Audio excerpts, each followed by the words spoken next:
سفر شام کی رودات سناؤں کیسے.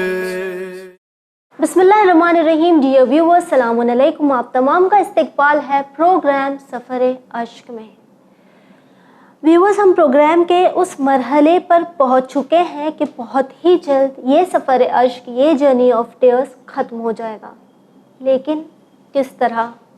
جہاں لاسٹ ایپیسوڈ میں ہم نے دیکھا کہ کس طرح زندان کے اندھیروں میں امام حسین کے دل کا سکون بی بی سکینہ ہمیشہ کے لیے سو گئیں. بی بی سکینہ کی جو خواہش تھی کہ وہ گھر لوٹ کر وطن جائے، مدینہ جائے، یہ خواہش پوری نہ ہو سکی.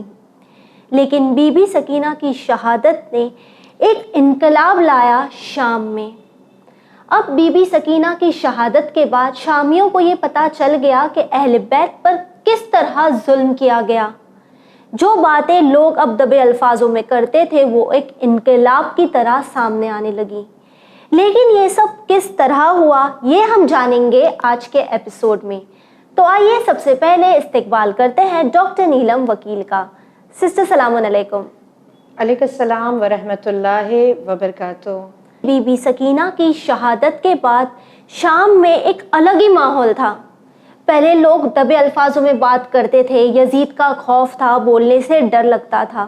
لیکن اب وہی شام جہاں لوگوں کو خوف تھا، وہی لوگ کھل کر کس طرح بات کرنے لگے. یعنی اگر بات کریں بی بی سکینہ کی تو بی بی سکینہ سلام اللہ علیہا کی شہادت سے کس طرح ایک نیا انقلاب آیا. اعوذ باللہ من الشیطان اللعین الرجیم. بسم اللہ الرحمن الرحیم. اللہ سبحانہ و تعالیٰ کے نام سے اور اس کی دی ہوئی توفیق سے آغاز کرتے ہیں اور ذکر کرتے ہیں اس مصائب کا جو آل رسول نے برداشت کیا. اور جناب سکینہ سلام اللہ علیہا کی جو تمنا تھی کہ میں اپنے بابا پہ ماتم کروں گی، تو بی بی سکینہ سلام اللہ علیہا تو فرش مجلس نہ بچھا سکے، فرش عزا نہ بچھا سکے. یہ تمنا اپنے شہیدوں پہ رونے کی آپ کی پوری نہ ہو سکی. لیکن آج الحمدللہ اس پروگرام کے ذریعے ہم اس پیغام کو، اس مصائب کو جو جناب سکینہ اور ان کے فیملی ممبرز نے برداشت کیے، ہم لوگوں تک پہنچا رہے. الحمدللہ اللہ اس کو قبول کرے. جناب سکینہ کی شہادت کے بعد شام میں ایک اوپنلی احتجاج شروع ہو گیا تھا. اوکے. لوگ لٹرلی کچھ لوگ چھوٹے چھوٹے گروپس بنا کر یزید کے خلاف نعرے لگانے لگے تھے. کچھ لوگ ایسے بھی تھے، عورتیں جو اسپیشلی جب مارکیٹس میں ملتی تھی تو باتیں کرتی تھی، اور ٹاک آف دا ٹاؤن یہی تھا کہ آل رسول زندان میں ہیں، اب بھی تکلیف میں ہیں، ان کے مرد مارے گئے، ان کے بچے شہید ہو گئے، حتیٰ کہ چھوٹی سی بچی بھی زندان میں گھٹ گھٹ کے شہید ہو گئی. تو اب this became the talk of the town. ہر کسی کی زبان پر یہی تھا اور یہ ساری باتیں یزید تک پہنچ رہی تھی. جی، اور یہ دبے الفاظوں میں نہیں تھا. اب یہ دبے الفاظوں میں نہیں تھا. Now it became openly. تو ایک طرف اس کو یہ خبر آ رہی ہے کہ دیکھ ہر زبان پہ تیری بات ہے، اور کبھی بھی اگر یہ لوگوں کے اندر انقلاب پیدا ہو گیا یا ایک اگر ان کو کوئی ایسا لیڈر مل گیا، because now they did not have a leader. سب کے دل میں یہ تمنا تھی کہ ہم یزید کو فورس کرے آل رسول کو رہا کرنے کے لیے، یا یزید کا تخت الٹ دے. جی. لیکن ان کو کوئی سپورٹ، کوئی لیڈر نہیں مل رہا، کوئی گائیڈنس نہیں تھا. کوئی گائیڈنس نہیں تھا کہ کون سے سورس سے ہم یزید کو مقابلہ کریں. رائٹ. اور دوسری طرف اس کو یہ بھی میسج آ رہا ہے کہ کوفے کے اندر توابین اپرائز ہو رہے ہیں، توبہ ہو رہی ہے، گریہ ہو رہا ہے، لوگوں کو اپنی غلطی پہ پچھتاوا ہو رہا ہے. وہاں پہ کوفے میں بھی انقلاب برپا ہوا ہے. تو کہیں کوفے والوں کا سپورٹ شام والوں کو مل گیا تو دونوں مل کے میرا تخت الٹ دیں گے. سو ایک یہ خوف یزید کو تھا. سیکنڈ یہ تھا کہ جن لوگوں کو اس نے شہید کر دیا تھا، جیسے ہم نے ڈسکس کیا تھا ایک ایپیسوڈ میں کہ دربار یزید میں بہت سارے نان مسلمز تھے. جی جی. کوئی روم کا قاصد تھا، مصر کا قاصد تھا، ہندوستان سے تھا. دین وی اسپوک اباؤٹ جاسلیک اینڈ عبد الوہاب، نصرانیوں کا عالم، یہودیوں کا عالم. اور یہ جب بھی کوئی کچھ کہتا تو یزید فوراً قتل کروا دیتا. رائٹ. تو اس نے بہت سارے نان مسلمز اینڈ بہت سارے پردیسیوں کو قتل کر دیا. دشمن کافی ہو چکے تھے یزید کے. یعنی اب جب روم میں خبر پہنچی کہ ہمارا ایمبیسڈر لوٹ کے کیوں نہیں آیا، تو پتہ چلا یزید نے قتل کر دیا. تو یزید چاہتا تھا کہ روم میں اور مصر میں اینڈ یو نو پلیسز پہ یعنی دنیا بھر کے لوگوں کو پتا چلے کہ how powerful I am, but بالکل اپوزٹ ہو رہا ہے. اب وہ لوگ جو اس کی تعریف کرنے والے تھے وہ یہ کہہ رہے تو نے تو ہمارے آدمی کو قتل کر دیا, ہمارے ایمبیسیڈر کو قتل کر دیا. تو جب یہاں پہ اب اس کو ایکسٹرنل فورسز سے اس کے اوپر پریشر آ رہا ہے کہ اب ہم تجھ سے انتقام لیں گے کہ آن واٹ بیسس تو نے ہمارے آدمی کو قتل کر دیا. جی, یعنی جہاں وہ چاہتا تھا دنیا بھر میں اس کی واہواہی ہو یا اس کے پاور کا پتہ چلے, لوگوں کو پتہ چلے ہی سو پاورفل, تو وہیں یہ ہوا کہ اب وہیں کے لوگ اس کے اگینسٹ ہو گئے. اب اس کو خود کو خطرہ ہے. ہاں, اب اس کو شام والوں سے بھی خطرہ ہے, کوفے والوں سے بھی خطرہ ہے, یعنی انٹرنل فورسز بھی ہے اور باہری جو ایکسٹرنل ہے اس سے بھی اس کو خطرہ ہے کہ کبھی بھی ہو سکتا ہے کہ کوئی رومن ایمپرر مجھ پہ حملہ کر دے گا, یا ہو سکتا ہے کہ یہودی مجھ پہ حملہ کر دے, یا عیسائی میرے خلاف کوئی ایک پروٹیسٹ نکال دے کہ تو نے ہمارے راہب کو, ہمارے پریسٹ کو قتل کر دیا. سو وہ چاروں طرف سے اپنے ہی جال میں گھیرا جا رہا تھا. یہ ایک ریزن تھا. سیکنڈ, اب اسی کے گھر کے اندر بھی احتجاج ہو رہا ہے بیکاز اس کی وائف, اس کا بیٹا, اس کی بیٹی, یہ بھی اس کے اپوز میں ہو رہے, اس کے کچھ کنیزیں یہ بھی اس کے خلاف جا رہی ہے کہ اب ہم اس کو برداشت نہیں کریں گے, اب ہم آل رسول کو زندانوں میں رہنے ہی نہیں دیں گے. ہند نے ضد پکڑ لی تھی کہ اب کچھ بھی ہو جائے میں شہزادیوں کو زندان میں رہنے ہی نہیں دوں گی, میں ان کو اپنے محل میں لا کے اپنے ساتھ رکھوں گی. تو یہ ہند کی ضد تھی کہ میں ان کو لا کر اپنے محل میں رکھوں گی. تو کیسے چیزیں پلٹ رہی ہے, اور یزید کتنی کوشش کر رہا ہے کہ یہ ساری چیزوں کو دبا دے, یہ ساری چیزوں کو ختم کر دے کہ بات آگے نہ بڑھے. بٹ جتنا وہ کرتا تھا, جیسے اس نے ایک کام یہ کیا تھا کہ اب مسجد میں جب 4 لوگ جمع ہوتے تھے نماز کے لیے تو they use to speak about this. تو واٹ یزید ڈیڈ, اس نے کہا کہ قرآن کے چھوٹے سپارے, یعنی جس کو ہم کہتے ہیں ایک سپارہ قرآن کا, تو وہ شاید اس زمانے میں اتنا مشہور نہیں تھا, مکمل قرآن ہوتے تھے. تو یزید نے کیا اس کو سپاروں میں ڈیوائڈ کروا دیا اینڈ ہی سیڈ کہ ہر جگہ قرآن کے سپارے مسجد میں رکھ دو, جو بھی نماز جماعت کے لیے آتا ہے اس کو کمپلسری ایک سپارہ قرآن پڑھنا ہے. اچھا, یعنی یہی یزید جو اب تک یہ کہہ رہا تھا کہ کوئی قرآن نازل نہیں ہوا ہے, یہ مولا علی رسول خدا نے خود سے معاذ اللہ لکھا ہے بیٹھ کے, ایسا کچھ نہیں ہوا ہے, اب وہی یزید سہارا قرآن کا ہی لے رہا ہے. ایگزیکٹلی. سو اسی کیسے خدا اس کو اسی کے وہ جو کہہ رہا تھا وہ ساری چیزیں اس کو اپوزٹ ہو رہی ہے, یعنی اللہ کیسے انتقام لے رہا ہے, خدا کی پلاننگ کیا ہے. سو اب وہ اسی کو جو کہتا تھا کوئی وہی نازل نہیں ہوئی, اب اس نے ہر جگہ قرآن لگا دیا اینڈ سوشل ڈسٹینسنگ کر رہا ہے کہ جب تم نماز پڑھو تو کوئی کسی سے بات نہیں کرے, تم اتنی دوری پہ بیٹھو, اور مسجد میں آؤ, نماز پڑھو, قرآن پڑھو, واپس نکل جاؤ. مسجد میں اس نے سپاہی بٹھا کے رکھے. But what people is doing, قرآن کھولتے اور سرگوشیاں کر رہے, وسپرنگز ہو رہی ہے. پھر وہی بات ہے کہ یزید نے ایسا نہیں ہونا چاہیے تھا, مظلوموں کے ساتھ, یتیموں کے ساتھ ایسا نہیں ہونا چاہیے. تو اب یزید کو پتا چلا کہ میں کچھ بھی کروں, جتنے بھی میجرز اس نے لیے وہ سب اس کے خلاف جانے لگے. تو فائنلی ممبر پہ آتا ہے, اس نے maybe it was a day of Friday, اور وہ خطبہ دے رہا ہے, اور جب سارے شامیوں کو اس نے مسجد میں جمع کیا تو اس نے جامع مسجد میں جا کے خطبہ دیا. اس نے کہا کہ دیکھو تمہاری باتیں مجھ سے چھپی ہوئی نہیں ہیں. اچھا, تم یہ جو دن رات بازار میں, مسجد میں, گھروں میں جو میٹنگ کر کے مجھے کہہ رہے ہو کہ یزید نے امام حسین کو قتل کیا, میں نے نہیں کیا ہے. یعنی یہ پلٹ گیا, بالکل پلٹ گیا. اچھا, کہتا ہے کہ قتل حسین میں میرا کوئی ہاتھ ہی نہیں تھا, میں نے کیا ہی نہیں ہے. تو کس نے کیا اگر یزید نے نہیں کیا؟ جس طرح اب یزید کیا کہہ رہا ہے, ہی سینگ کہ میں نے ابن زیاد سے کہا تھا کہ امام حسین کو زندہ شام لے کر آئے. میں نے مدینے کے گورنر کو خط لکھا تھا کہ امام حسین سے بیعت لے ورنہ امام حسین کو شام روانہ کر دے, میں ان سے بات کروں گا, اور میں ان کو قتل نہیں کرنا چاہتا تھا. یہ یزید فریم کر رہا ہے, دھوکے اس کا انٹینشن یہی تھا. اس نے جو خط مدینے کے گورنر کو رجب مہینے میں لکھا تھا, اس نے صاف لفظوں میں لکھا تھا کہ اگر امام حسین بیعت نہ کرے تو وہیں پہ قتل کر دینا. جی ایگزیکٹلی. پورا وہ پھر گیا, اور وہ کیا کہہ رہا ہے اپنی بات سے, زبان سے پھر جانے کے بعد کہ میں تو ان کو نہیں مارنا چاہتا تھا, لیکن مجھے پوچھے بغیر, مجھے کنسلٹ کیے بغیر, میری مرضی کے خلاف ابن زیاد نے امام حسین کو قتل کیا. اللہ ابن مرجانہ پہ لعنت کرے, اور میں اس کو سزا دوں گا. تو جیسے یزید نے مسجد میں ممبر پہ بیٹھ کے نماز کے خطبے میں یہ کہا کہ میں سزا دوں گا اور میرا اس میں کوئی ہاتھ نہیں ہے، استغفر اللہ، کہتا ہے کہ میں تو بے گناہ ہوں، مجھے تو پتہ بھی نہیں تھا کہ ابن زیاد ان کو قتل کر دے گا. تو ایک مرتبہ اسی مجمع میں سے ایک شخص اٹھ کے کہتا ہے کہ یزید اتنا بتا کہ اگر تیری مرضی نہیں تھی کہ امام حسین شہید ہو جائے اور اگر تو یہ ابن زیاد نے کیا تھا جی تو سزا دینے میں اتنی دیر کیوں؟ ایگزیکٹلی. کیا تو نے ابن زیاد پہ مقدمہ چلایا؟ کیا تو نے ابن زیاد کو سمن کیا؟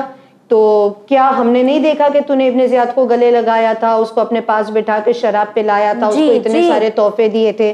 تو اگر آج تو یہ کہہ رہا ہے اراؤنڈ 6 months کے بعد، تو یہ چیز پہلے کیوں تو نے نہیں کی؟ پہلے کیوں نہیں تو نے اس کو سزا دے دی اگر اس نے تجھے پوچھے بغیر امام کو قتل کر دیا تھا؟ ایگزیکٹلی. اور اگر قتل نہیں کرنا تھا امام حسین کو، جو ہم جانتے ہیں یزید جھوٹا ہے اور وہ جھوٹ کہہ رہا تھا، تو بیویوں کو اسیر کیوں کیا؟ یا جب بیویاں شام آئی تو ان کے ساتھ اس قدر بیہیو کیوں کیا گیا؟ ہاں، یہ سارے سوال اٹھنے لگے. جی. یعنی اب جو لوگ جو چپ تھے، جو ڈرتے تھے نا، اب انہوں نے زبان کھولی. دوسرا اٹھ کے کہتے کہ یزید ہم نے دیکھا ہے کہ تو چھڑی برسا رہا تھا چہرہ مبارک پر، اور ہم نے دیکھا کہ تو نے خوشی بھی منائی تھی، تو نے جشن بھی منایا تھا، دلہن کی طرح سجایا تھا. یس، اور تو ہی وہ تھا کہ آج بھی ٹھیک ہے اگر تو امام حسین کے قاتلوں میں نہیں ہے تو پھر تو نے بیویوں کو آج بھی اسیر کیوں رکھا ہے؟ علی ابن الحسین کو اسیر کیوں رکھا ہے؟ ان کو رہا کر دے. سو جب یہ سارے احتجاج کو دیکھا تو یزید نے کہا اوکے فائن، کام ڈاؤن، میں ان کو رہا کر دیتا ہوں and I am going to compensate for it. اور میں اسی لیے اب میں یہ اناؤنس کر رہا ہوں کہ جو بھی قاتل حسین ہے میں اس کو قتل کر دوں گا، میں اس کو سزائے موت دوں گا، اور میں ان کو کمپنسیٹ کر دوں گا، اور میں ان کو جلد سے جلد رہا کر دوں گا. اینڈ فار دیٹ ہی سمنڈ، سب سے پہلے اب اس نے دربار سجوایا، اور دربار میں اس نے سب سے پہلے سمن کیا شبس ابن ربی کو. شبس ابن ربی نے بھی کربلا میں کوئی کم ظلم نہیں کیا تھا، یہ بھی امام حسین کے قاتلوں میں تھا، اور اس نے بھی بہت ہی امام حسین علیہ السلام کو زخمی کیا تھا اور تکلیف پہنچائی تھی. تو شبس ابن ربی کو بلایا گیا کہ شبس تو نے کیوں امام حسین کو مارا؟ کس کے کہنے پہ مارا؟ تیرے لیے ابن زیاد امپورٹنٹ؟ اچھا ابن زیاد بھی he is safe because he is seeing کہ میں تو تھا ہی نہیں، میں تو کوفے میں تھا. یعنی جب اس تک یہ بات پہنچی تو وہ کہتا ہے میں تو تھا ہی نہیں، میں تو کوفے میں تھا. پسر سعد نے مروایا. عمر سعد کو میں نے کہا تھا کہ امام حسین کو کوفہ لے کر آ، میں کوفے سے شام بھیج دوں گا، لیکن عمر سعد نے اپنی مرضی چلائی اور اس نے امام حسین کو قتل کر دیا. See how people are blaming each other. blame game چل رہا ہے. blame game چل رہا ہے. اور ابھی اور آگے بڑھتا ہے. جب شبس ابن ربی کو حاضر کیا گیا کہ تو نے امام حسین کو قتل کیا ہے، اب اے جلاد اس کی گردن اڑا دے. اب جلاد تیار کھڑا ہے. تو شبس از سینگ نا خدا امام حسین کے قاتل پہ لعنت کرے، میں نے نہیں مارا ہے. امام حسین کو تو ابن مسیب نے مارا ہے، مصابر ابن مسیب نے مارا ہے. تو مصابر کو بلایا گیا کہ تو نے امام حسین کو مارا ہے، اس کی گردن اڑا دو. تو ہی سنگھ نہیں، اچھا جو بھی آتا ہے نا وہ یہی جملہ کرے، اللہ امام حسین کے قاتل پہ لعنت کرے، نہ میں نے مارا ہے نہ تو نے حکم دیا ہے. See how they are protecting Yazid now. Right. نہ میں نے مارا ہے نہ تو نے حکم دیا ہے. پھر یہ کس کا کام ہے؟ تو وہ کہتا ہے کہ یہ ہمارا کام نہیں ہے، یہ تو شمر کا کام ہے. شمر نے امام حسین کو قتل کیا تھا. شمر کو سمن بھیجا گیا، شمر سے کہا گیا کہ تو آ جا. تو شمر آ کے کہتا ہے کہ خدا امام حسین کے قاتل پہ لعنت کرے، نہ میں نے اپنی مرضی سے امام حسین کو مارا نہ یزید نے حکم دیا. پھر یہ کس نے کیا؟ تو کہتے ہیں وہ سنان ابن انس، وہ اپنی مرضی چلا رہا تھا، اس نے امام حسین کو قتل کیا. سنان کو بلایا گیا تو سنان کہتا ہے میں نہیں تھا، یہ قیس تھا. یعنی ایک کے بعد ایک کتنے سارے نام، یعنی if you we read in the book there were 10 to 12 names. ایک کے بعد ایک نام آ رہے. یہ کہوں کہ فاطمہ کا لال اکیلا تھا اور سب نے گھیر کے مارا تھا، سب نے مل کر مارا تھا. یہ سارے کے سارے مولا کے قاتل ہی تھے. کسی نے تیر مارا، کسی نے پتھر مارا. لیکن آخری میں ایک شخص آتا ہے، جب اس کو لگا نا کہ میرے پاس شاید کوئی نہیں ہے جس کو میں بلیم کر سکوں، تو اس نے کہا، ایک شامی کہتا ہے کہ یزید اگر تو میری جان کو امان دے تو ایک بات کہوں، میں تجھے بتاؤ قاتل حسین کون ہے. اور یزید فرسٹریٹ ہو چکا ہے، ہی از لائک کہ میں جلدی سے کسی ایک کو سزا دے دوں تاکہ میرے اوپر سے یہ الزام ہٹ جائے. الزام نہیں بلکہ حقیقت تھی، ہاں، لیکن میں اپنے آپ کو انوسنٹ پروف کر دوں، میں بری الذمہ ہو جاؤں. تو ہی از لائک جلدی مجھے کوئی ایک نام دو جس کو میں سزا دے دوں. اور سب ایک دوسرے کے اوپر بلیم کر رہے ہیں. تو ایک شامی کہتا ہے کہ یزید میری جان کو امان دے، اگر مجھے سزا نہیں دے گا تو کہا جلدی بتا، میں تجھے کوئی تکلیف نہیں دوں گا. تو اس سے حقیقت میں قاتل حسین تو خود ہے. ایگزیکٹلی. سزا دینی ہے اپنے آپ کو دے. سوال بیعت کس نے اٹھایا؟ تو نے اٹھایا. یہ پورے لشکر کو جمع کس نے کیا؟ تو نے جمع کیا. ہتھیار فراہم کس نے کیے؟ تو نے کیے. ابن زیاد کو خط کس نے لکھا؟ تو نے لکھا. بیبیوں کو قید کر کے مدینے سے یہاں کوفے سے شام لانے کا آرڈر کس نے دیا؟ تو نے دیا. پانی بند کرنے کا حکم تیرا تھا. تو جب سب کچھ تیرے you were giving the orders, ہم تو صرف اس کو فالو کر رہے تھے. سو جب سب کچھ تیرے کہنے پہ ہوا تو حقیقت میں قاتل حسین تو خود ہے, جو سزا دینی ہے اپنے آپ کو دے. And he was quiet, was like کہ اب میرے پاس کوئی عذر, کوئی ایکسکیوز نہیں بچتا ہے. سو ہی سیڈ اوکے فائن, میں امام سجاد سے معافی مانگ لوں گا, میں ان کو رہا کروا دوں گا, میں ان کو کمپنسیٹ کر دوں گا, اینڈ اینی ہاؤ بس اب جو تم چاہتے ہو وہ ہوگا. اور میں نے آل رسول کو رہائی کا اناؤنسمنٹ, آفیشیل اناؤنسمنٹ کر دیا. جی, جس طرح ہم دیکھتے ہیں کہ وقت کا کیا تقاضا ہے, ہم یہ کہہ سکتے ہیں کہ ہم اکثر قرآن کی اس آیت کو پڑھتے ہیں نا, surely you plan and he plans and Allah is the best of planners. تو یہ ایک ہم دیکھ سکتے ہیں سامنے کہ کس طرح یزید کی اتنی پلاننگ, اتنی تیاریاں, ہر ممکن کوشش اس نے کی کہ وہ یہ بتائے لوگوں کو کہ اسے فخر تھا امام حسین کے قتل پہ. اب وہی یزید کہتا ہے کہ میں نے قتل نہیں کیا, اس میں میرا کوئی لینا دینا نہیں ہے, میرا ہاتھ نہیں ہے. تو وہیں ہم یہ بھی دیکھ رہے ہیں کہ کس طرح اب اس کے ارادے پوری طرح بے نقاب ہو کر لوگوں کے سامنے آ گئے, اور اب اس نے ڈیسائیڈ کر لیا ہے کہ وہ رہا کر دے گا اہل بیت کو. تو اب جب رہائی کا اعلان کرنا تھا, مولا سجاد تک خبر پہنچانی تھی, مولا سجاد زندان میں تھے, تو یہ کس طرح کیا گیا؟ اس نے امام سید سجاد علیہ السلام کو زندان سے بلایا اور سمن کیا, اور کچھ سپاہیوں سے کہا کہ امام سجاد کو دربار میں لے کر آؤ, تاکہ اب یہ خبر ہم ان کو بھی دے دے کہ ناؤ یو آر فری. جی. اینڈ امام سید سجاد علیہ السلام اتنے زخمی اور اتنے کمزور ہو چکے تھے, اینڈ نو لائک ابھی بھی زنجیروں میں ہیں, ابھی بھی ہتھکڑیوں بیڑیوں سے رہائی نہیں ملی. اور اب جب آپ زندان سے آ رہے تو آپ سے لائک نو کمر سیدھی نہیں ہو رہی ہے, چلا نہیں جا رہا ہے, بیکاز بہت اذیت تھی. رائٹ. تو ایک مرتبہ امام سید سجاد علیہ السلام نے ایک بچے کا سہارا لیا, اینڈ بکس میں ہم کو ملتا ہے کہ یہ امام حسن مجتبی علیہ السلام کا چھوٹا بیٹا تھا جو تقریباً 11 سال کا تھا. اوکے. اور کچھ ایسے بچے تھے کہ جو کربلا میں مصلحتاً جن کو اجازت نہیں ملی تھی اور یہ زندان میں آ گئے تھے. تو ایک مرتبہ امام حسن کے یہ بیٹے, جس کا نام تو مجھے نہیں پتا, لیکن یہ ان کا سہارا لے کر مولا سجاد کسی طرح ان کو پکڑ کر دربار میں آئے. اور جب یزید کے سامنے آئے, یزید نے دیکھا کہ امام سجاد کتنے آہستہ سے قدم اٹھا رہے اور کمر سیدھی نہیں کر پا رہے, ٹھیک سے چل نہیں پا رہے, پیر اتنے زخمی ہیں, زنجیروں کا وزن ہے, اور آپ کو لٹرلی سہارا لینا پڑا ہے. اور جب اس نے امام حسن علیہ السلام کے اس چھوٹے سے بچے کو دیکھا جو تقریباً 11 ایئرس کی عمر ملتی ہے, تو وہیں پہ وہ بیٹھ کے, اس کے ساتھ مروان تھا, کوئی اور اس کے ساتھ بیٹھا ہوا تھا, اس کا بیٹا بھی وہاں تھا. اوکے. اچھا, یہاں پہ یزید کے بیٹے کا نام بھی ہم کو نہیں ملا, جو کہ یزید کا ایک بیٹا تھا معاویہ, تو وہ بھی اہل بیت سے کچھ اٹیچ تھا, سافٹ کارنر رکھتا تھا. ہو سکتا ہے اس کا کوئی اور بھی بیٹا ہو, وی ڈونٹ نو. تو اس کا بھی ایک بیٹا یزید کا بھی وہیں پہ اس کے باپ کے ساتھ بیٹھا ہوا تھا. تو ایک مرتبہ جب اس نے آتے ہوئے دیکھا امام کو اس تکلیف میں, تو یزید is seeing to, he is addressing that child, فرزند امام حسن, اور کہتا ہے کہ اوکے تم اتنے طاقتور ہو, امام سجاد کو سہارا دے کے لا رہے ہو, تم کشتی کرو گے میرے بیٹے کے ساتھ. See look at the words. And وہ ابھی بھی توہین کرنا چاہتا ہے, وہ ابھی شرمندہ نہیں ہے, شرمندہ نہیں ہے, یعنی اس کے کسی بھی بات سے یہ ہم کو پتا نہیں چلتا کہ اس کو افسوس ہے یا اس کو شرمندگی ہے یا وہ ریپینٹ کر رہا ہے. وہ ریپینٹ نہیں کر رہا ہے, یہ تو اس کے اوپر جو پولیٹیکل پریشر آ رہا ہے کہ اپنی حکومت کو بچانے کے لیے وہ رہا کر رہا ہے. ایگزیکٹلی, وہ کرنا چاہتا نہیں ہے, اسے کرنا پڑ رہا ہے. اور وہ امام حسن کے بیٹے سے کہتا ہے کہ تم اگر تمہارے پاس اتنی طاقت ہے تو چلو ایک ایک ہاتھ ہو جائے, تم میرے بیٹے کے ساتھ کشتی لڑو اور دیکھتے کون جیتتا ہے.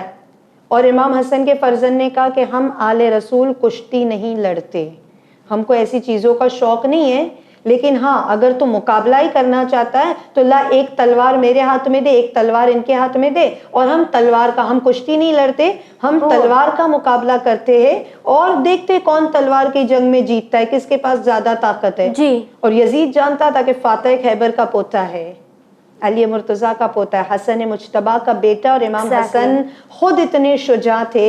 تو یزید کہتا ہے کہ دیکھو ان کے بڑے بھی ایسی باتیں کرتے ہیں اور چھوٹے بھی ایسی بات کرتے، یعنی قیدی ہے، اسیر ہے آج بھی میرے، مگر ان کا کانفیڈنس ایسا ہے کہ یہ نظر ملا کے ہم کو برابر جواب دیتے. تو اس لائک کہ نہیں مجھے کوئی کشتی نہیں کرنی ہے، کوئی جنگ نہیں کرنی ہے، مقابلہ نہیں کرنا ہے. اینڈ دین ہی سیز امام سجاد کہ میں آپ کو رہا کرنا چاہتا ہوں. And the first thing is کہ میں آپ کی زنجیروں سے آپ کو رہائی دلاؤں گا، لوہار تیار ہے. جب یزید نے کہا کہ میں آپ کو رہا کرنا چاہتا ہوں، امام نے کہا میں اپنی پھوپھیوں سے کنسلٹ کروں گا، بی بی زینب، بی بی ام کلثوم سے. اینڈ پھر آپ زندان میں جاتے، پھر دربار میں آتے اور 3 پیغام لے کر آتے ہیں. 3 میسج تھا جناب زینب کی طرف سے کہ یزید اگر ہم کو رہا کرنا چاہتا ہے تو ہم اپنی شرطوں پہ رہا ہوگے. رائٹ. سے دس شوز کہ شرط وہ رکھتا ہے جو ونر ہو، جو غالب ہو. شرط وہ نہیں رکھتا کہ جو قیدی ہو یا ہارا ہوا ہو. بی بی زینب کا شرط رکھ کے یہ کہنا کہ یزید ہم اسی زندان میں رہیں گے تب تک رہا نہیں ہوگے جب تک ہماری شرطیں نہ مانی جائے. دس شوز کہ تو نے قید نہیں رکھا ہے، تو تب تک ہم کو، یعنی ہم اپنی شرطوں پہ یہاں پر ہیں، اور اب now you are bound to obey us. یزید کہتا ہے بتاؤ تمہاری شرط کیا ہے. امام سجاد نے کہا میری سب سے پہلی شرط یہ ہے کہ ہم کو ہمارے شہیدوں کا سر ملے، سب سے پہلے مجھے میرے بابا کا سر دے دے. اور یزید کہتا ہے کہ تمہاری یہ شرط مجھے منظور نہیں ہے. میں نے جس سر کے لیے اتنے دشمنوں کو مول لیا، اتنی اپنی پوری حکومت کو رسک میں لگا دیا، میں نے اتنا سب کچھ کر دیا، وہ حسین کا سر میرے خزانے میں رہے گا، میں باقی سارے شہداء کے سر دے دوں گا، مولا حسین کا سر تم کو ہرگز نہیں دوں گا. اور امام سجاد نے کہا کہ ہم رہا ہو گئی نہیں، ہم زندان چھوڑے گئی نہیں جب تک کہ تو ہم کو ہمارے بابا کا سر نہ دے دینا. سم ہسٹورین سے کہ یزید نے آخر سر نہیں دیا تھا، لیکن زیادہ مشہور اور زیادہ صحیح یہ ہے کہ امام سجاد نے کہا کہ تو ہمیں روک نہیں سکتا.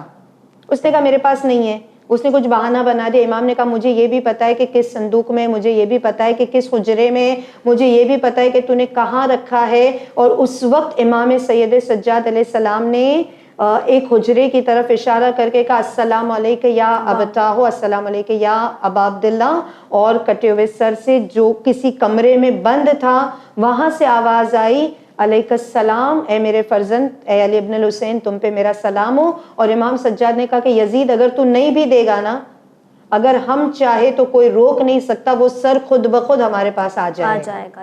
اور یزید یہ دیکھ چکا تھا جب بی بی سکینہ سلام اللہ علیہا کا اس نے امتحان لیا تھا، یزید یہ منظر بھی دیکھ چکا تھا کہ کیسے مولا حسین کا سر تشت سے اٹھ کر بی بی کی گود میں آ گیا. تو اسے پتا تھا کہ میں روک نہیں پاؤں گا، اگر میں نے منع کر دیا تب بھی اگر امام سجاد اپنی امامت کی حیثیت سے کہے گے تو مولا حسین آ ہی جائے گے اور میں منع نہیں کر سکتا. تو پھر اس کو نہ چاہتے ہوئے اور بہت منع کرنے کے بعد فائنلی اس کو یہ شرط ماننی پڑی اور شہداء کے سر لوٹانے پڑے. جی، تو یہ پہلی شرط تھی. یہ پہلی شرط تھی. دوسری اور تیسری شرط کیا تھی؟ دوسری شرط یہ تھی کہ اس نے کہا تھا کہ میں، امام سجاد نے رادر یہ کہا تھا کہ ہمارا لٹا ہوا سامان ہم کو لوٹا دے. جو بھی سامان شام غریبہ میں ہم سے لوٹ لیا گیا، ہم سے چھین لیا گیا، ہم کو وہ سارا سامان لوٹا دے. یزید نے کہا کہ جو لٹ چکا ہے، جو چوری ہو چکا ہے، یہ تو میں تم کو نہیں دے سکتا، because now it is gone. جو گیا وہ گیا. اچھا اس میں سے کتنی ساری چیزیں کوفے میں تھی، کیونکہ کھولی کوفے کا رہنے والا تھا، شمر کوفے کا رہنے والا تھا، تو یہ جو کوفے میں چورا کے لے کر گئے یہ ساری چیزیں چوری ہو گئی. اب کہیں کوفے میں، کہیں شام میں، اور مجھے تو نہیں پتا بیکاز ہزاروں لوگ کربلا میں موجود تھے، تو کس نے کیا کیا لیا. تو اس نے کہا کہ اب میں وہ سب کہاں جمع کرتے بیٹھوں، اس سے بیٹر ہے کہ تم منہ مانگی قیمت کہہ دو. I am going to compensate, میں تم کو جتنی رقم تم کو نا اسے دگنی تگنی دے دوں گا. I'll give you triple of it. But وہ سامان آپ کو نہیں ملے گا. اینڈ امام سجاد نے کہا کہ مجھے تیرے پاس سے کچھ بھی نہیں چاہیے, I don't want any compensation, تو قیمت لگا ہی نہیں سکتا ہے, کیونکہ جو ہمارا سامان تھا اس میں بی بی زہرا کا چرخا تھا, اس میں بی بی زہرا کی مکنا تھی, اس میں جناب خدیجۃ الکبریٰ کا وہ نیکلس تھا جو آپ نے رسول خدا صلی اللہ علیہ وآلہ وسلم کو دیا تھا اپنی بیٹی فاطمہ کے لیے, اور اس میں جو ہمارے گھر کے سامان تھے, ہماری جانماز, ہماری چادریں, جو رسول خدا کی نشانی تھی یا امام علی کی یا بی بی زہرا کی نشانیاں تھی, ایسی کچھ چیزوں کو امام سجاد نے مینشن کیا کہ یہ ہمارا سامان تھا, اس کی کوئی قیمت نہیں ہو سکتی, یہ ساری چیزیں ہم کو چاہیے. اور پھر یزید مجبور ہو گیا, اس نے کہا میں کوشش کروں گا. اس نے پھر کوفہ خبر پہنچائی کہ جس کے پاس جو سامان ہے وہ لوٹا دے, اور اس میں سے پھر کچھ چیزیں, کچھ زیور, کچھ چادریں واپس مل گئی. جی. اور تیسری شرط یہ تھی کہ امام سجاد کو ابھی بھی اس کے انٹینشنز پہ بھروسہ نہیں تھا. رائٹ. تو امام نے کہا کہ دیکھ, تو جو کہہ رہا ہے نا کہ میں تم کو آزاد کرنے والا ہوں, تو یہ آزادی سے مراد یہ نہیں ہے کہ تو مجھے قتل کر رہا ہے. تو مولا نے کہا اگر تو یہی چاہتا ہے کہ تو اگر مجھے قتل کرنا چاہتا ہے, کیونکہ تو بار بار یہی کہتا آیا ہے کہ علی ابن الحسین کو قتل کر دو, تو اگر تو میری شہادت چاہتا ہے تو ایک کام کر, کسی بھروسے مند انسان کے ساتھ ان مستورات کو, ان بیبیوں کو مدینہ پہنچا دے. جی. اور یزید نے کہا کہ نہیں, میں کسی اور کے ساتھ نہیں بلکہ آپ خود جاؤ گے, آپ مجھے غلط گمان کر رہے ہو, بدگمانی کر رہے ہو, میں آپ کو قتل نہیں کرنا چاہتا ہوں, میں پہلے بھی آپ کے بابا کو قتل نہیں کرنا چاہتا تھا. اگین وہ ساری لیم ایکسکیوزز دے رہا ہے اور کہتا ہے کہ آپ خود بصد احترام سیدانیوں کو لے کر مدینہ چلے جائے, اور مجھے اس میں کوئی آبجیکشن نہیں ہے. آپ چاہو تو شام میں رہو, آپ چاہو تو مدینہ چلے جاؤ, اور جو آپ چاہو گے وہ سب ہوگا. تو امام سجاد نے کہا ٹھیک ہے, پھر ہم پہلے تو کچھ دن شام میں رہ کر عزاداری کریں گے, اپنے شہیدوں کا ماتم کریں گے, اور اس کے بعد ہم مدینہ جانے کے لیے تیار ہیں. جی. اور وہی شام جہاں خوشیاں منائی جا رہی تھی, جہاں کی بازاروں میں, جہاں کے درباروں میں شراب, گانا, ناچ گانا, میوزک عام تھا, آج وہی شام میں فرش عزا بچھ رہی ہے. آج وہی شام میں امام حسین کے لیے لوگ گریا کر رہے ہیں, اور وہی شام میں آج عزاداری ہو رہی ہے. اسی لیے کہتے ہیں نا کہ اگر آپ حق پر ہو تو آپ کا ساتھ اللہ دے گا, اور جیت ہمیشہ سے ہی حق کی ہوتی ہے. پروگرام سفر عشق میں آج اتنا ہی. انشاءاللہ آپ سے کل پھر ملاقات ہوگی, اور ہم دیکھیں گے کہ یہ عشقوں کا سفر عشق کس طرح تمام ہوا. تب تک کے لیے بنے رہیے چینل ون کے ساتھ. پیغام انسانیت. شکریہ. خدا حافظ.